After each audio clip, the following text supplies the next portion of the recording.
And this is now the 20th time I've tried to record this video. Now doing it on my phone, because my laptop camera isn't working. This is seriously getting on my nerves. But anyway, already, what's up guys? SpeegeMellow back with another lit video. So if you guys saw my last video, which will be in the iCard right up there, I did some pool trick shots with my friends. They were over, had a good time. We were staying socially distant, don't worry. So getting back in the spirit of sports, we are doing the AFC West predictions. Different format this time, still have everything on my laptop that I need to say, but I'm actually holding my phone that's recording because laptop camera isn't working, as you guys saw earlier. So without further ado, if you enjoyed this video, please smash that like button, subscribe if you haven't already, and turn on them post notifications. So hopping right into the swing of things, starting with the 4 seed in the AFC West, well, 4th place in the AFC West, the Los Angeles Chargers.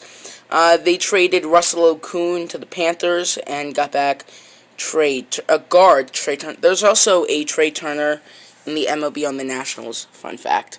With the 6th pick in the draft, they got quarterback from Oregon, Justin Herbert. Pick 23, they got linebacker Kenneth Murray Jr. And then with pick 122, they got running back Joshua Kelly. Alright, Chargers, swept by the Saints, splitting with the Broncos, splitting with the Raiders, and then also losing to the Saints and Buccaneers. Well, they're probably, let me start over the losses again.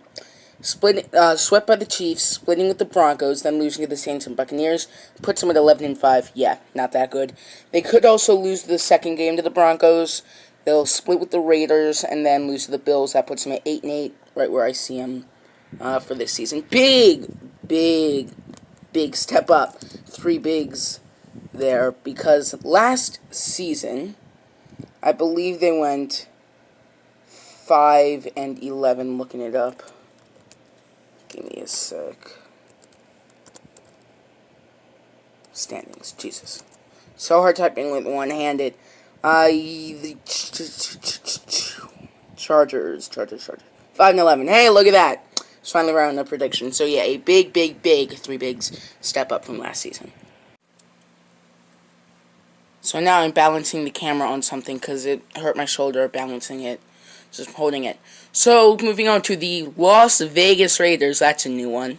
They picked up big offseason for the Raiders. Cornerback Prince Amukamara, linebacker Corey Littleton, tight end Jason Witten, wide receiver Nelson Aguilar, and then quarterback Marcus Mariota, because they waived Deshaun Kaiser's contract. With pick 12, they got wide receiver Henry Ruggs Jr. With pick 19, they got cornerback Damon Arnett. And then with pick 80, they got running back Lynn Bowden Jr.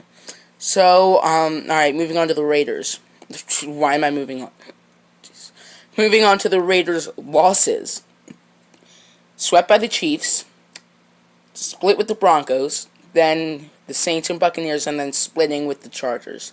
That puts them at 10-6. Alright? Then they could also lose to the Bills, Pats, Browns, and Falcons. That puts them at 7-9.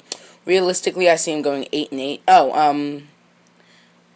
Yeah, so 8-8. Don't know where else I was going with that, but 8-8 as well for the Raiders. I see them going in 3rd because I see them having more of the tiebreakers than the Chargers. So 3rd place in the West for the Raiders. And now moving on to probably this team making the playoffs. After all of the NFC's predictions, we're doing playoffs. Don't worry. The Denver Broncos, they picked up running back Melvin Gordon, defensive lineman Jarrell Casey, and then cornerback A.J. Boye. Definitely all very nice selection, or not selections, but transactions. With pick 15 in the draft, they got wide receiver Jerry Jeudy, who we've probably all heard of.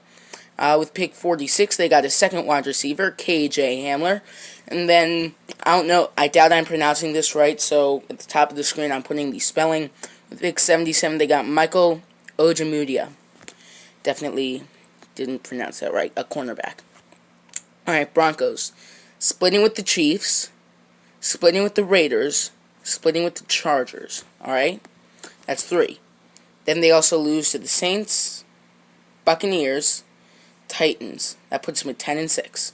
Then they could also lose to the Bills, Steelers, and Falcons. That puts them 7-9. I see them going 9-7. They'll probably beat the Falcons, but there is a chance they lose to them. And then 9-7, where I see the Broncos. And finally, for your Super Bowl 54 champions, Kansas City Chiefs. In terms of transactions, they didn't really get any big names. As we all know, they are pretty set for this season. Pick 32, they got Clyde Edwards-Helaire, running back. Might have butchered that pronunciation. Not quite sure. That was a nice tongue click, ladies and gentlemen. With pick 63, they got who I didn't look this up. Look it up if you want. The Pittsburgh Steelers' son, I would have to guess, Willie Gay Jr., a linebacker, probably related. Not sure. And then with pick 96, they got offensive tackle Lucas Niang. All right, Chiefs losing to the Saints, Buccaneers, and then splitting with the Broncos. Sorry, just my throat's been bothering me all day. This is the 20th take of this video. Lord help me. And then another loss, guaranteed. Well, not guaranteed, but highly likely. I just don't see the Chiefs beating the Ravens 3 seasons in a row. I just don't see that happening. So 12-4, they lose all those. Then they could also lose the Bills, Texans, Falcons, and possibly split with the Raiders. Not even very likely at all. Those extra 4 would put them at 8-8. The only one I really see them losing to in there is the Texans or the Bills. So 11-5 is right where I see the Chiefs. Could go 10-6. Highly doubt they will. And finally, to wrap up this video, the Chiefs going 11-5, Broncos going 9-7, Raiders going 8-8, and Chargers going 8-8. Thank you guys for watching. Be sure to like and subscribe as well as turn on post notifications. Tell all your friends about these videos, and I am going to see you in the next video. Be sure to light them up. Peace!